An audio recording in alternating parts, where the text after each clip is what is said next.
All right, everyone, settle in, settle in. Today, we're going to crack open the playbook of a true modern titan. We're talking about marketing strategy, but let's forget the dry, dusty textbook definitions for a minute.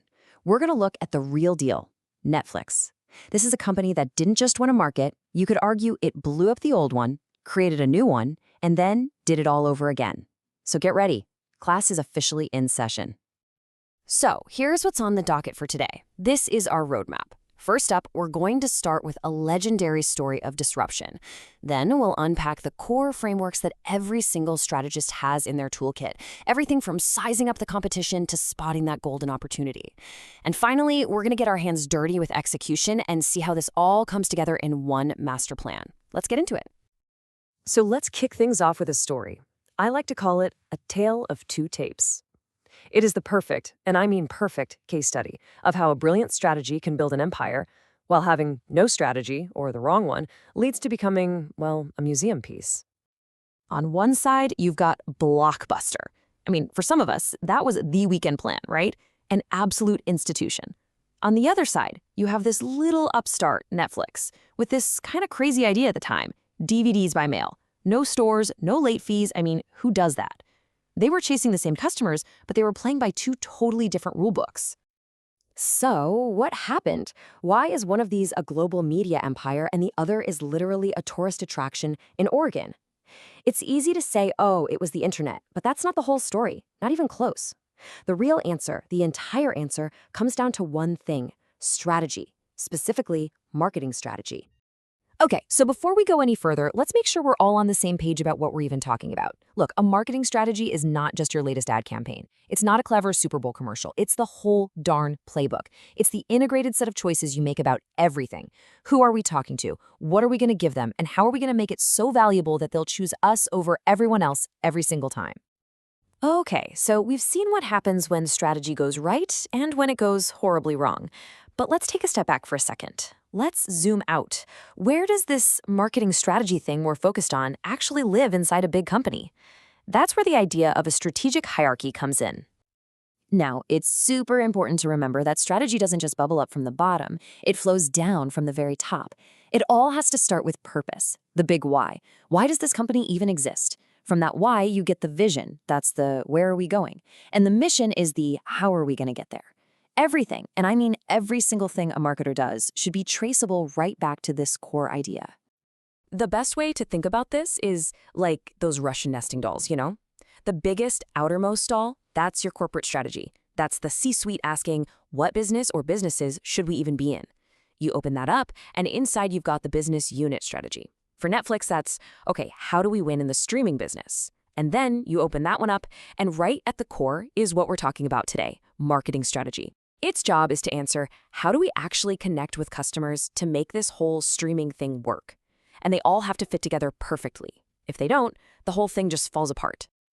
Okay, so we get it. Strategy has levels, it's important, but how do you do it? How do you actually build one from scratch? Well, that brings us to the real meat of our discussion today. This is the 7-step strategic planning process. This is the model, the framework that takes you from a vague idea to a real actionable plan. Now, you see these 7 steps here? They are in this order for a reason. You have to follow the logic. You can't just jump to step 5, right? You can't figure out your marketing objectives until you've spotted an opportunity. And you can't spot an opportunity until you've done your homework on the situation. It's a very deliberate process. We're going to walk through some of the most important ones, and we'll keep using Netflix as our guide. All right, step 1, and honestly, you can argue this is the most important step of all, the situation analysis. I mean, think about it. You can't possibly come up with a winning game plan if you don't even know what the field looks like, right? This is all about doing your reconnaissance. You have to take a long, hard, honest look in the mirror at your own company, and then you have to look out the window at, well, everything else, the market, the customers, and especially the competition. And one of the first tools you'll pull out of your toolkit for this is a classic for a reason, the SWOT analysis. It's so simple, but it's incredibly powerful. You're basically asking 4 questions. Internally, what are we amazing at? Those are your strengths. And where are we falling short? Those are your weaknesses. Then externally, what's happening out there that we can jump on? Opportunities. And what's happening that could absolutely wreck us? Threats. The key here, and I can't stress this enough, is brutal honesty. Okay, so to dig deeper into that external environment, that battlefield, we need another powerhouse tool. This is Porter's 5 forces. If SWOT is a snapshot, think of this as an MRI of your entire industry. It helps you see where the power really lies. It makes you ask these really tough questions like, how vicious is the competition? How much do my buyers, the customers, have me over a barrel? What about my suppliers? And what's the chance someone new comes along and eats my lunch? And this is a perfect example of how you use it. Let's run Netflix through the 5 forces model right now. Competitive rivalry? Oh, it is off the charts high. You've got Disney+, Hulu, Amazon, you name it. What about buyer power? Also sky high. Think about it. What does it cost you to cancel Netflix and sign up for something else? 0. It's a click of a button. And supplier power? Yeah, that's high too. The big studios that own the hit shows, they can basically name their price. So what does this tell you right away? It tells Netflix and us that the streaming business is an absolute knife fight. It is a tough, tough industry to be in. Okay, so you've done your SWOT. You've run the 5 forces. You're drowning in data. Now what? This is step 2, identifying a strategic opportunity.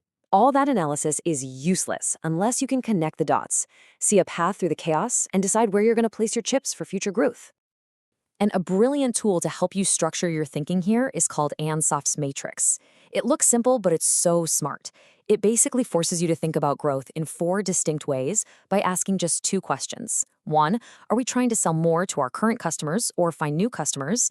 And 2, are we going to do that with our current products or do we need to build something new?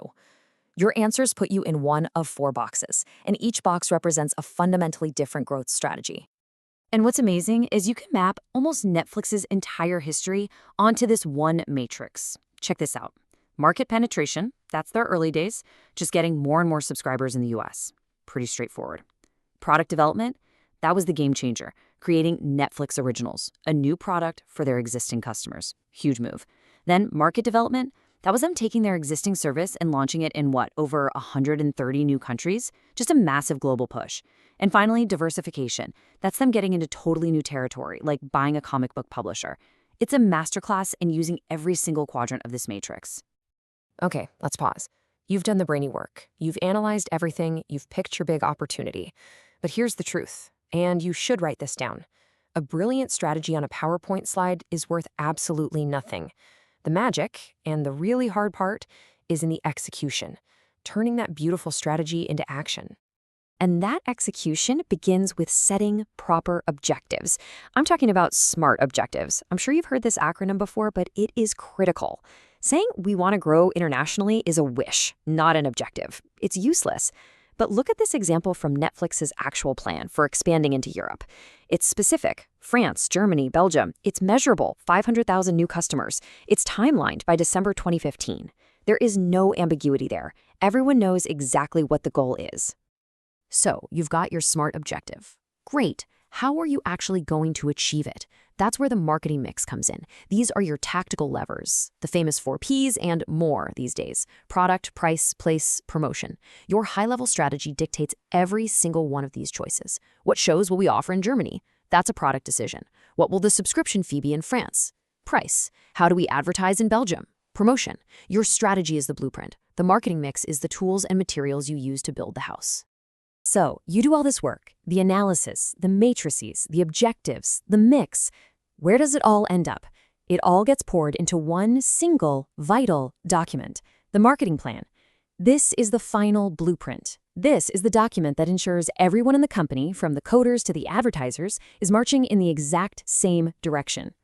And a good marketing plan isn't some 100-page mystery novel. It's a logical document. It's structured to answer the very questions we've been talking about today. It lays out your situation analysis. It clearly states the strategic opportunity you've chosen. It lists your SMART objectives. It's not just a plan, it's a tool for alignment across the entire organization. And so we come full circle. The next time you fire up Netflix, I want you to look at it differently. That screen you're looking at, that's not just a bunch of movies. It's the living, breathing result of everything we just talked about. The specific shows they recommend to you, the fact that they created Stranger Things, the price you pay every month, none of it is an accident. It is all the direct output of a deliberate, ongoing strategic process. So, there's no doubt about it. Netflix absolutely won the last war against Blockbuster and the cable companies. But the battlefield looks very different today, doesn't it? The rivals are bigger, the rules have changed. So the question I want to leave you with, your homework if you will, is this. What should their next strategic move be?